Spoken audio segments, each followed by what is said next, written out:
If you've seen a pink elephant walk through the street, you would look and stare at that elephant. That don't mean you're in love with the elephant. It means it's different. So I'm trying to get her to get the proper attention. Now, it's true that obesity runs through a lot of families in America, but in her case, it walks real slow through the kitchen, Your Honor. She's the judge who gives rules on the law and life. She's intense with common sense. She's Judge Lynn Toller on Divorce Court, where real couples deal with real life. When Steve and Priscilla met in a local strip club in 2007, they found themselves in a no-strings-attached relationship. But all that changed with the birth of their son. Now their ties are starting to unravel again. I love her, but she's fat. And the reason why I'm bringing it up right now, because when I met her, she was skinny. He's obsessively cheap. Like, beyond cheap. It's like lately we have not been intimate. We have not been like sleeping together in the same bed because of how his mentality is off to me.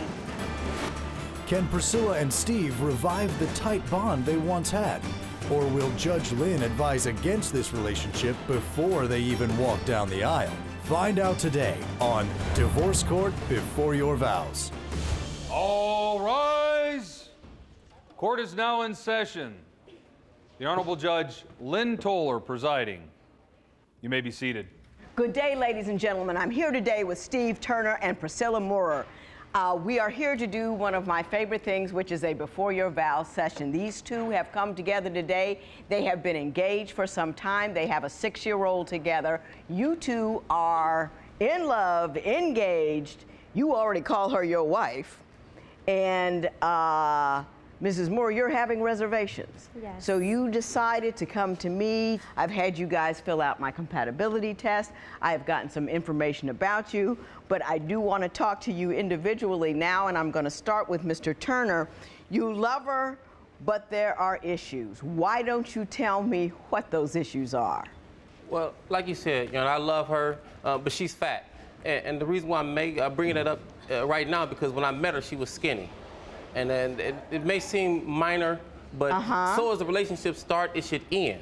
And it's like before and after. If I start off dating her and I'm buying her clothes every week, I should continue to buy her clothes every week because that's how it started. Right. She started off skinny. Now it's come to this. Look, I don't think I'm fat. You look beautiful. Thank you. You look beautiful. Thank you. But he likes to belittle me. Like every single day that we're together. Does he belittle you in other ways, or is that his sole complaint? Oh, no. It's like he doesn't like me to look pretty. He thinks that if I get attention, then I'm cheating. Attention, like high by, is cheating on him. So he wants you thin and homely. Yes, secluded. Secluded. Mr. Turner, is she accurate in that, or has she misinterpreted your request? Ma'am, she is not accurate. I would love for her to get attention, but I want her to get the right attention. They would look at her like they would, if you've seen a pink elephant walk through the street, you would look and stare at that elephant. That don't mean you're in love with the elephant. It means it's different. So I'm trying to get her to get the proper attention. Now, it's true that obesity runs through a lot of families in America, but in her case, it walks real slow through the kitchen, Your Honor. The thing I'm saying is this. I want to, and I'm not belittling her or be-bigging her, whatever you want to say. I'm trying to motivate her. I'm motivating her. How's it, now, you know what I'm gonna say, right? He's an ass. Yeah. To motivate, you have to move someone to change. Your actions have failed to do that. Why do you continue to do them if they are ineffective? I believe that a person does what a person wants to do. Right. So if you're going to want to do something, I can make you say, hey, don't do it. You sit in this corner. But you're going to find a way to do that. Right. I tried to motivate her and let her know she's a little fat. I mean, I'm still skinny when we met. We look like the number 10 when we do our thing. But I let her know these things to see how we used to be. Because when we first met, Your Honor, she can say what she want to say about how I talk about her and call her fat. But she used to joke with me. We used to talk about fat people together. That's not true, Your Honor. Yes, it is. She would laugh. That's not true. Now she don't. Right. Okay. So as you get older, if you lose your hair, do you think that she would have the right to, go get some minoxidil, Right. get a wig on, get a toupee? Do you believe that when she is 50, she should look like she looked when she was 20 or 30? Do you believe that's going to happen? Because I got news for you. It don't work out that way. Well, how technology is now, Your Honor, just anything is possible. What does he do that causes you concern when you're considering whether or not he's the man to marry? He's obsessively cheap, like beyond cheap. It's like lately we have not been intimate. We have not been like sleeping together in the same bed because of how his mentality is off to me. How does that refer to cheating? Because like he texts me like Being cheap, I'm sorry. Recently he texts me and he says that he wants us to spend a long time together, right? Mm-hmm. So I'm like, okay, we could spend a long time together. And I told him like, okay, before you come home, can you buy a bottle? He was supposedly had the bottle already. He didn't get the bottle of Absolute that I wanted. Mm-hmm. So the whole thing is that he lies and he's cheap. Mm-hmm. Are you tight with the penny, Mr. Turner? Very. Well, Judge, she knows that I was cheap when I met her. Yeah. So as it starts, it must end. I can't just change now. I've been cheap. This is not something she didn't know. So as it is now, it ends. So you mean there is no improvement to be had over the years? There's no wisdom to be gained, no knowledge to be acquired, that you should remain the same person at all times from the beginning because you started out like that? No, that's not what I'm saying. Well, then explain it to me. What I'm saying is that we can grow together. We can be cheap together. Or maybe we can change together. When divorce court before your vows continues, can Judge Lynn save this relationship? I remember how we used to have a lot of fun together. We used to do a lot of things. And she's still that person somewhere deep inside, I know. Maybe you can help me to find that person. Do you wish you had listened to your mother? Are you ready to dump your mate? If you are, call toll-free at 1-877-311-2222 or visit our website at divorcecourt.com and become a fan at facebook.com/divorcecourt. Divorce Court Before Your Vows is back with the case of Priscilla Moorer, who is having second thoughts about marrying her son's father because he calls her fat. But is this the only problem in the couple's relationship? She goes through my things. And Okay. she knows I hate that. Are you going through the man's stuff? Yeah. Why are you going through his stuff? I see all that's wrong, and I want to know why it is the two of you are still considering marrying despite the fact that all that's wrong. So, Mr. Turner, I'm going to start with you. I'm going to give you 60 seconds to bowl me over with the characteristics and the kindnesses, the love that you feel about that woman would make me say, yep, that's the girl.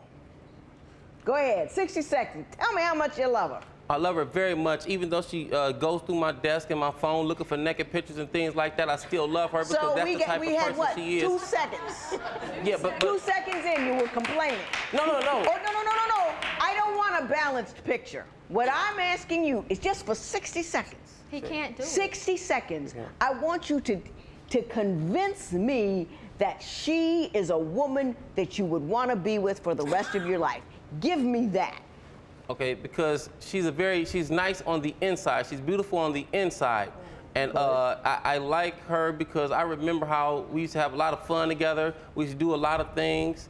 I used to talk to her about anything. And she's still that person somewhere deep inside, I know. And I just want to resurface that. And that's what I'm coming to you for. Maybe you can help me to find that person back again. She's a good person. Like she never stole anything from me or anything like that. So she's a good person. Mrs. Moore, Did you note that there was no kindness or compliment that was unqualified? Everything was a backhanded negative. Yeah. You're good on the inside. In other words, you're too fat on the outside, but I like who you are.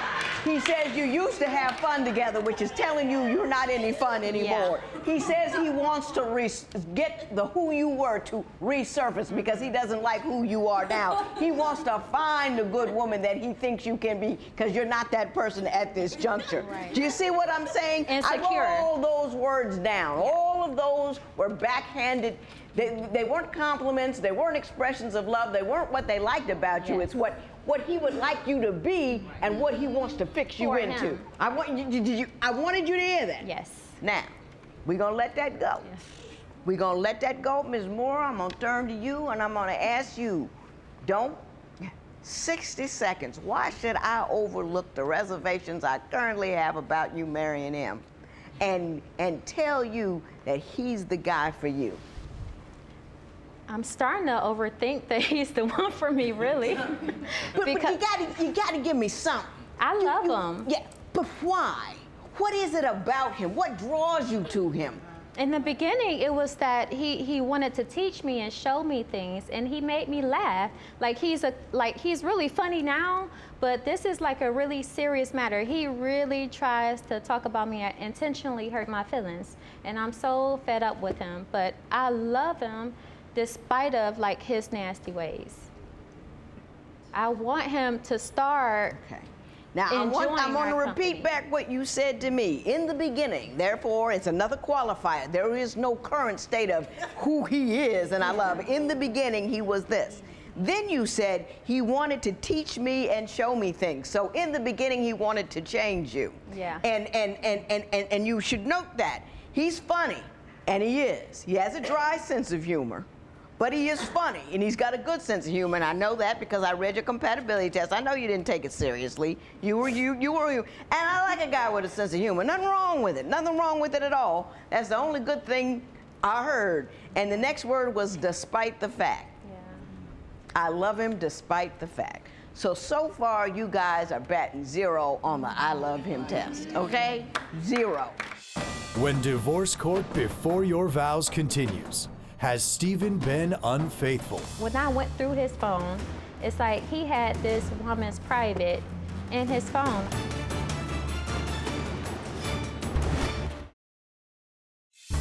If you would like your case heard on Divorce Court, call us toll-free at 1-877-311-2222 or log on to our website at divorcecourt.com and follow us on Twitter @DivorceCourt. Divorce Court Before Your Vows returns with the case of Stephen Turner, who wants his fiancée to change back into the woman he first fell in love with. But will Stephen the jokester take this matter and Priscilla seriously? She goes through my things, and Okay. she knows I hate that. That's one thing I feel like I just got robbed when somebody touches my She goes through my, I was at my birthday last year. I was taking a shower. When I got out, she had my cell phone. She opened my desk. She had my different folders. I'm very particular about my things. And you felt violated. I felt very violated. Are you going through the man's stuff? Yeah, Why are you going through his stuff? because I feel as though with a man, he's not going to tell you when he's doing wrong. It's always that I have to catch him in the act or look for it myself. I heard that you cannot look for things unless you want to find it. But I feel like he's cheating. So Do you have any evidence whatsoever that that might in fact be the case, or is it just, it's just something you believe? No, I don't have hardcore proof that he's cheating, but when I went through his phone, it's like he had this woman's private in his phone. Like, I don't understand why he He had what? a picture of a woman's private in his phone. Like, Can I say either something about that? you cannot download something like that into your phone. How did you get it? Cheating, no. Can I say something about that? That's a little off. No, But go ahead. I'll say this. When she first, been 5 years, when she first started going through my phone, she found nothing. She found nothing. Years, she found nothing. Last year, I looked at it as if I was helping her because I'm a Muslim, Judge. If I am very hungry, we're in the desert, and I say, Judge, please just give me a sandwich, and you give me a pork chop, even though I'm a Muslim, I have no choice. I wanted some food. I can't be mad because you gave me pork. She wanted to find something. For 5 years, she's been trying to find something, so I gave her what she wanted to find. I helped her. Whatever. If you look, I still you will can't get find. to the Muslim and the pork thing. I'm not sure kind of how that get in there. So you're just saying, you know, well, she was looking for something, I gave her something to find. Yeah, it's in the Bible. Seek and ye shall find. She found. I found because you was cheating. No, you found because you went through my phone. I locked the phone. I didn't lock it that day. I gave you guys a compatibility test. Steve, you didn't take it seriously. You put the wife should do 90% of everything: cooking, bill paying, cleaning, childcare, laundry. Only 50-50 on that. We know you know that. You don't think that. No, but I'll tell you why I put that though. I put that because I'm a landscaper. In Cleveland, it snows from October to May. So there's really not much I can do until it picks up again in the summertime. Well, if you don't have anything to do, why is she doing 90% of the cooking, bill paying, cleaning, childcare, and laundry? Because I should do something. And not work. And the 5 things he listed about what you didn't like. What do you want to know what he said? Yeah. Well, you know the first one. Right. He said, there you go. Yeah. You got cats, you don't trust, you're noisy and a nagger. He says about himself, lists 5 things that are wrong with you. He says, He said that. too understanding, too nice, big talker, too friendly. Right. But just, you know, I get it. You're funny.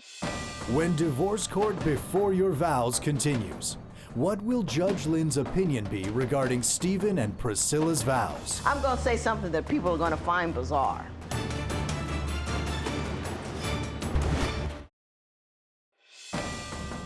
Divorce Court Before Your Vows returns with the case of Stephen Turner and Priscilla Moorer, who have come before Judge Lynn to get her advice on whether or not they should get married. Judge, let me tell you something. I love her. Like I said, I told you that. I told you that more than one time. I do love her. We have a son, and I think that we should be together to raise our son. I don't want to. Is that if you didn't have a son, would you still be considering marrying her? That's my question. Yeah. She's like this size, right? I'm just, for example, she is who she is, no matter what size. If she is who she is, I love her. Yes or no? And that's the question I asked you. What did I ask you? You said, would you still marry her? That's why I said I love her. I mean, yeah. Yes, I would. She's this size, she never loses an ounce. She never loses an ounce. Never loses an ounce.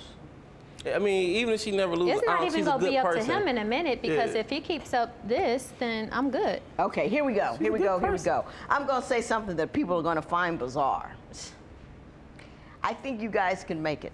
And I'm going to tell you why. I don't think he's as big a jerk as he's pretending to be. I think he's got minor jerk tendencies, but he's really not a full-on jerk. He's kind of like, he's a little humorous, he's a little caustic, but I think he's got a good sense of humor. I don't think he believes half of the stuff he tells you. Oh, I think he's an irritant, no doubt. Yeah. But I don't think that he's really a bad guy. I think he needs to grow up a little bit. I think he needs to respect you as the mother of his baby. I think he has work to do. I think you both have work to do. Yes. You have at least a year's worth of work to do before anybody talks about walking down anybody's aisle. And I wrote a book called Making Marriage Work. There's a whole chapter in here. It should have your name on it. And it's about the things you talk about. You have to talk about religion. You have to talk about money. You have to talk about expectations, how you want to live, where you want to live. His job as your husband is not to raise you. It is not to, now, if your religion says he should lead you, that's fine, but he's not to raise you. There is a difference. You have to be your own woman, solid and confident in who you are and what you do. And until you're confident in that, until you know you can do well without him, you don't need to be with him. Okay? So I want you to feel that and understand that. I'm going to give you, there's rules. Right now, the only motivation I have for your marriage license is to tear it up. Well, I'm not going to give you this back. I'll give you an opportunity. I'll give you time. But don't do it until you're really ready. And you're not really ready till you're comfortable with who you are and he treats you exactly the way you want to be treated. Because it doesn't get any better than this. And if you go in and it's yucky, it only gets worse. You know what I mean? Yes. Okay, this matter is adjourned. All rise. Parties may leave the courtroom. Steve says that since leaving divorce court, he and Priscilla are taking things a day at a time as they work hard to improve their relationship. The couple feels that Judge Lynn's advice was very helpful, but Steve reports that Priscilla's eating habits haven't changed.